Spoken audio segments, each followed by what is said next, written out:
En cultivant ces terres, Edwin Furr découvre un objet volant qui tourne sur lui-même. Visiblement, il aspire l'eau de son étang. Bizarrement, les ovnis sont parfois en contact direct avec l'eau, soit en étant immergés, soit parce qu'ils sont attirés par un château d'eau, une zone humide.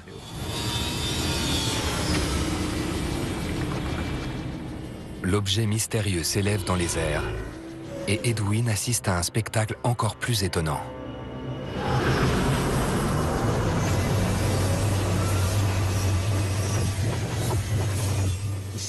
Il voit 4 autres soucoupes volantes qui tournoient aussi à toute vitesse.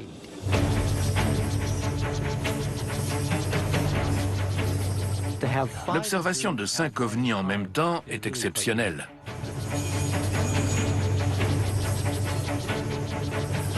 Tous ressemblaient à des saladiers à l'envers, avec une bordure tout autour. Il mesurait environ 1,50 m de haut et 3,50 m de diamètre. Ils n'émettaient pas de lumière particulière, aucun bruit. Aucun système de propulsion n'est aussi silencieux.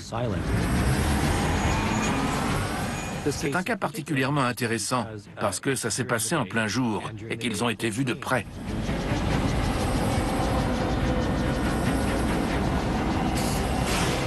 L'un des ovnis s'est élevé dans les airs en dégageant un petit nuage de gaz ou de fumée. Les 4 autres ovnis se sont mis à vibrer.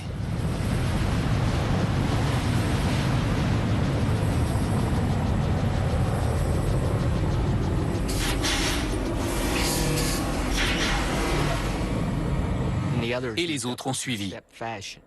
On aurait dit une opération militaire. Les 5 objets volants étaient à peu près à 60 mètres d'altitude et ils sont restés comme ça 1 ou 2 minutes. Edwin s'immobilise lui aussi, captivé par le spectacle aérien.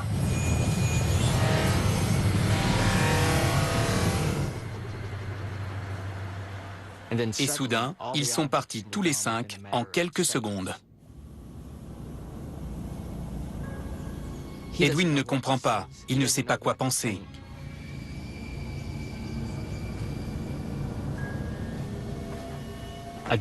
Ça ne pouvait pas être des drones. Nous étions dans les années 70 et à cette époque-là, il n'y avait pas encore de drones capables d'expliquer le phénomène.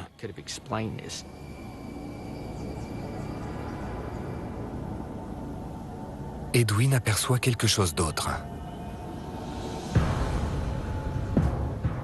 Il s'est avancé vers l'endroit qu'avaient survolé les ovnis.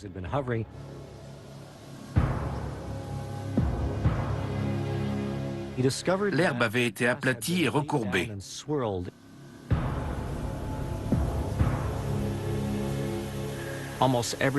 Chacune des formes faisait le même diamètre. Si ça avait été un avion normal, pour faire ça, il aurait dû être propulsé par un moteur à réaction de type fusée, et l'herbe aurait été brûlée. Il n'y avait pas de traces d'incendie, rien d'autre que le mouvement physique que les ovnis avaient fait subir aux brins d'herbe. Ce cas est intéressant parce que c'est peut-être le premier exemple de ce qu'on a appelé par la suite les cercles de culture. Dans la plupart des cas de cercles de culture, le fermier se réveille un matin et il découvre un motif complexe dans son champ. Dans ce cas précis, nous avons quelqu'un qui a vraiment vu des objets volants non identifiés pendant que les motifs étaient dessinés, pendant que l'herbe était aplatie. Il faut rester prudent parce que la plupart des cercles de culture sont considérés comme des canulars. Mais dans le cas présent, on a un témoin qui a vu les objets créer les motifs au sol. D'habitude, on ne voit jamais les ovnis qui en sont responsables. Les cercles de culture font l'objet d'une enquête approfondie. En examinant la zone, la police canadienne ne trouve rien qui indique que les motifs aient été faits par la main de l'homme. 2 jours après, Edwin Furr découvre un 6e cercle près des 5 autres. 2 semaines plus tard, un 7e apparaît. En l'espace de quelques semaines, pas moins de 15 cercles sont signalés à 7 endroits différents du Saskatchewan. La police canadienne transmet ces données au Conseil national de recherche, qui affirme que les cercles sont probablement des motifs circulaires générés par des champignons nocifs pour les végétaux. Mais de nombreux experts rejettent cette hypothèse, parce que ces motifs sont rarement de taille uniforme. Et s'ils laissent une trace sur la végétation, les champignons ne font pas ployer l'herbe dans le sens des aiguilles d'une montre.